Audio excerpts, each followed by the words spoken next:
20,000 Leagues Under the Sea by Jules Verne, 1870. Part 1, Chapter 11, The Nautilus. Captain Nemo stood up. I followed him. Contrived at the rear of the dining room, a double door opened, and I entered a room whose dimensions equaled the one I had just left. It was a library, tall, black rosewood bookcases inlaid with copperwork, held on their wide shelves a large number of uniformly bound books. These furnishings followed the contours of the room, their lower parts leading to huge couches upholstered in maroon leather and curved for maximum comfort. Light, movable reading stands, which could be pushed away or pulled near as desired, allowed books to be positioned on them for easy study. In the center stood a huge table covered with pamphlets, along which some newspapers, long out of date, were visible. Electric light flooded this whole harmonious totality, falling from our four frosted half-globes set in the scrollwork of the ceiling. I stared in genuine wonderment at this room, so ingeniously laid out, and I couldn't believe my eyes.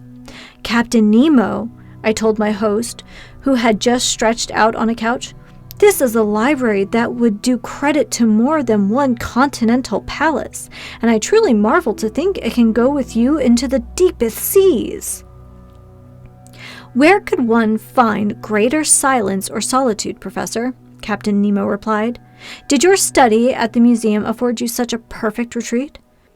"No, sir, and I might add that it's quite a humble one next to yours. You own 6,000 or 7,000 volumes here." 12,000, Professor Aronnax. They're my sole remaining ties with dry land. But I was done with the shore the day my Nautilus submerged for the first time under the waters. That day I purchased my last volumes, my last pamphlets, my last newspaper, and ever since I've chosen to believe that humanity no longer thinks or writes. In any event, Professor, these books are at your disposal, and you might use them freely. I thanked Captain Nemo and approached the shelves of this library. Written in every language, books on science, ethics, and literature were there in abundance, but I didn't see a single work on economics. They seemed to be strictly banned on board. One odd detail: all these books were shelved indiscriminately without regard to the language in which they were written, and this jumble proved that the Nautilus's captain could read fluently whatever volumes he chanced to pick up. Among these books, I noted masterpieces by the greats of ancient and modern times. In other words, all of humanity's finest achievements in history, poetry, fiction, and science, from Homer to Victor Hugo, from Xenophon to Michelet, from Rabelais to Madame George Sand. But science, in particular, represented the major investment of this library. Books on mechanics, ballistics, hydrography, meteorology, geology, geography, geology, etc. Held a place they're no less important than works on natural history, and I realized that they made up the captain's chief reading.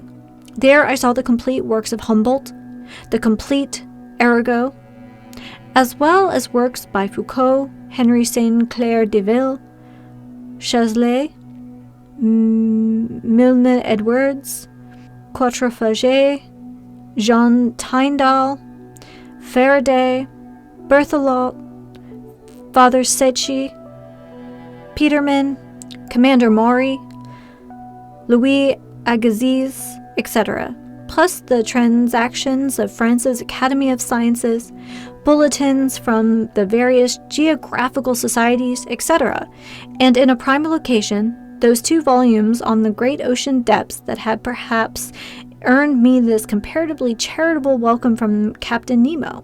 Among the works of Joseph Bertrand, his book entitled The Founders of Astronomy even gave me a definite date, and since I knew it had appeared on the course of 1865, I concluded that the fitting out of the Nautilus hadn't taken place before then. Accordingly, 3 years ago, at most, Captain Nemo had begun his underwater existence. Moreover, I hoped some books even more recent would permit me to pinpoint the date precisely. But I had plenty of time to look for them, and I didn't want to put off any longer our stroll through the wonders of the Nautilus. "Sir," I told the captain, "thank you for placing this library at my disposal. There are scientific treasures here, and I'll take advantage of them." "This room isn't only a library," Captain Nemo said. "It's also a smoking room." "A smoking room?" I exclaimed. "Then one may smoke on board?" "Surely." "In that case, sir, I'm forced to believe that you've kept up relations with Havana." "None whatsoever," the captain replied. "Try this cigar, Professor Aronnax, and even though it doesn't come from Havana, it will satisfy you if you are a connoisseur." I took the cigar offered me, whose shape recalled those from Cuba, but it seemed to be made of gold leaf. I lit it at a small brazier supported by an elegant bronze stand, and I inhaled my first whiffs with the relish of a smoker who hadn't a puff in days. "It's excellent," I said, "but it's not from the tobacco plant." "Right," the captain replied. "This tobacco comes from neither Havana nor the Orient. It's a kind of nicotine-rich seaweed that the ocean supplies me, albeit sparingly. Do you still miss your Cubans, sir?" "Captain, I scorn them from this day forward." "Then smoke these cigars whenever you like, without debating their origin. They bear no government seal of approval, but I imagine they're none the worse for it." "On the contrary." Just then, Captain Nemo opened a door facing the one by which I had entered the library, and I passed into an immense, splendidly lit lounge. It was a huge quadrilateral with canted corners, 10 meters long, 6 wide, 5 high. A luminous ceiling, decorated with delicate arabesques, distributed a soft, clear daylight over all the wonders gathered in the museum. For a museum it truly was, in which clever hands had spared no expense to amass every natural and artistic treasure, displaying them with the helter-skelter picturesqueness that distinguishes a painter's studio. Some 30 pictures by the masters, uniformly framed and separated by gleaming panoplies of arms, adorned walls on which were stretched tapestries of austere design.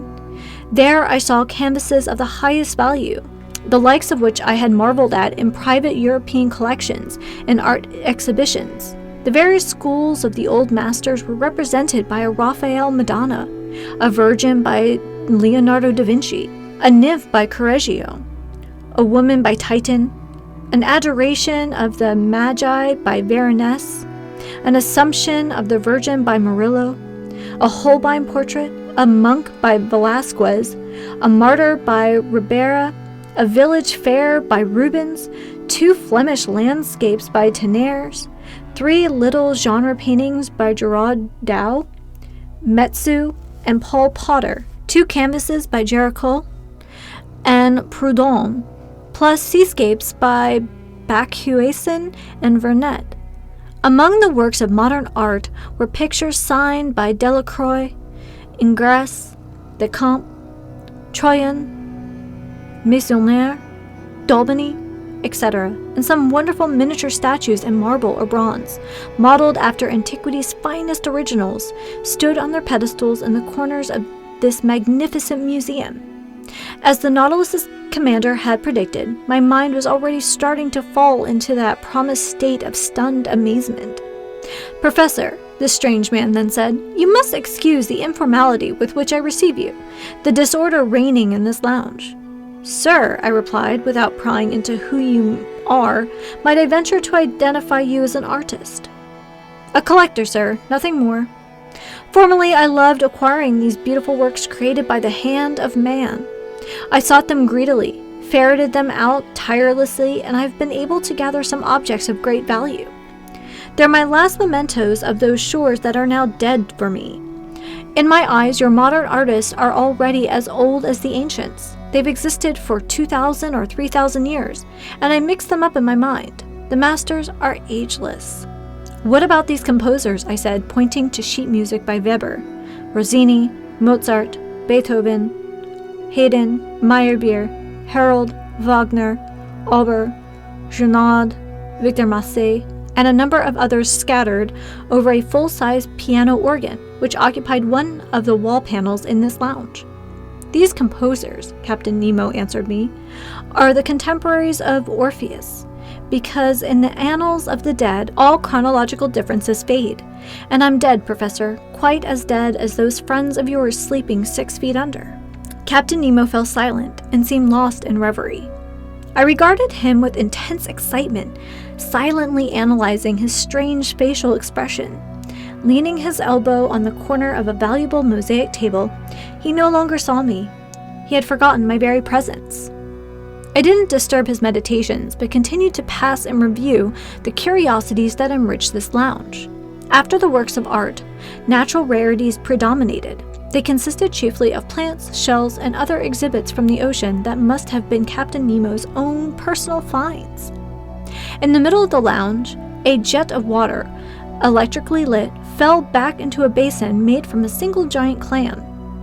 The delicately festooned rim of the shell, supplied by the biggest mollusk in the class Acephala, measured about 6 meters in circumference, so it was even bigger than those fine giant clams given to King Francois I by the Republic of Venice, and which the Church of Saint Sulpice in Paris had made into 2 gigantic holy water fonts. Around this basin, inside elegant glass cases fastened with copper bands, were classified and labeled the most valuable marine exhibits ever put before the eyes of a naturalist. My professional glee may easily be imagined. The zoophyte branch offered some very unusual specimens from its 2 groups, the polyps and the echinoderms. In the first group, organ pipe coral, Gorgonian coral arranged into fan shapes, soft sponges from Syria, Isis coral from the Molucca Islands, sea pen coral, wonderful coral of the genus Virgularia from the waters of Norway, various coral of the genus Bellularia, Alcinarian coral, then a whole series of those madrepores that my mentor, Professor Milne Edwards, had so shrewdly classified into divisions, and among which I noted the wonderful genus Fabulina, as well as the genus Oculina from the Reunion Island, plus a Neptune's chariot from the Caribbean island. Every superb variety of coral, and in short, every species of these unusual polyparies that congregate to form entire islands that will one day turn into continents. Among the echinoderms, notable for being covered with spines, starfish, feather stars, sea lilies, free-swimming crinoids, brittle stars, sea urchins, sea cucumbers, etc., represented a complete collection of these individuals in this group. An excitable conchologist would surely have fainted dead away before other, more numerous glass cases in which were classified specimens from the mollusk branch. There I saw a collection of incalculable value that I haven't time to describe completely. Among these exhibits, I'll mention, just for the record, an elegant royal hammer shell from the Indian Ocean, whose evenly spaced white spots stood out sharply against a base of red and brown, an imperial spiny oyster, brightly colored, bristling with thorns, a specimen rare to European museums, whose collection I estimated at 20,000? A common hammer shell from the seas near Queensland, very hard to come by. Exotic cockles from Senegal, fragile white bivalve shells that a single breath could pop like a soap bubble, several varieties of watering pot shell from Java, a sort of limestone tube fringed with leafy folds and much fought over by collectors, a whole series of top-shell snails, a green-yellow one fished up from American seas, other colored reddish brown that patronized the waters off of Queensland, the former coming from the Gulf of Mexico, and notable for their overlapping shells, the latter some sun carriers shells found in the southernmost seas. Finally, and rarest of all, the magnificent spurred star shell from New Zealand. Then some wonderful peppery furrow shells, several valuable species of Cythera clams and Venus clams, the trellis wentle-trap snails from Tranquebar on India's eastern shore, a marbled turban snail gleaming with mother of pearl, green parrot shells from the seas of China, the virtually unknown cone snail from the genus Coendulis, every variety of cowrie used as money in India and Africa, a glory of the seas, the most valuable shell in the East Indies, finally, common periwinkles, delphinula snails, turret snails, violet snails, European cowries, volute snails, olive shells, miter shells, helmet shells, murex snails, whelks, harp shells, spiky periwinkles, triton snails, horn shells, spindle shells, conch shells, spider conchs, limpets, glass snails, sea butterflies, every kind of delicate fragile seashell that science has baptized with its most delightful names. Aside and in special compartments, strings of supremely beautiful pearls were spread out, the electric light flecking them with little fiery sparks. Pink pearls pulled from the saltwater fan shells in the Red Sea, green pearls from the rainbow abalone, yellow, blue, and black pearls, the unusual handiwork of various mollusks from every ocean, and of certain mussels from rivers up north. In short, several specimens of incalculable worth that had been oozed by the rarest of shellfish. Some of these pearls were bigger than a pigeon egg. They more than equaled the one that the explorer Tavernier sold the Shah of Persia for 3 million, and they surpassed that other pearl owned by the Inman of Muscat, which I believe to be unrivaled in the entire world. Consequently, to calculate the value of this collection was, I should say, impossible. Captain Nemo must have spent millions in acquiring these different specimens, and I wondered what financial resources he tapped to satisfy his collector's fancies when these words interrupted me. "You're examining my shells, Professor. They're indeed able to fascinate a naturalist, but for me they have an added charm, since I've collected every one of them with my own 2 hands, and not a sea on the globe has escaped my investigations." "I understand, Captain. I understand your delight at strolling in the midst of this wealth. You're a man who's gathered his treasures in person. No museum in Europe owns such a collection of exhibits from the ocean. But if I exhaust all my wonderment on them, I'll have nothing left for the ship that carries them. I have absolutely no wish to probe those secrets of yours, but I confess that my curiosity is roused to the limits by this Nautilus. The motor power it contains, the equipment enabling it to operate, the ultra-powerful force that brings it to life. I see some instruments hanging on the walls of this lounge whose purpose are unknown to me. May I learn—" "Professor Aronnax," Captain Nemo answered me, "I've said you'd be free aboard my vessel, so no part of the Nautilus is off limits to you. You may inspect it in detail, and I'll be delighted to act as your guide." "I don't know how to thank you, sir, but I won't abuse your good nature. I would only ask you about these uses intended for these instruments of physical measure. Professor, these same instruments are found in my stateroom, where I'll have the pleasure of explaining their functions to you. But beforehand, come inspect the cabin set aside for you. You need to learn how you'll be lodged aboard the Nautilus." I followed Captain Nemo, who, via one of the doors cut into the lounge's canted corners, led me back to the ship's gangways. He took me to the bow, and there I found not just a cabin, but an elegant stateroom with a bed, a washstand, and various other furnishings.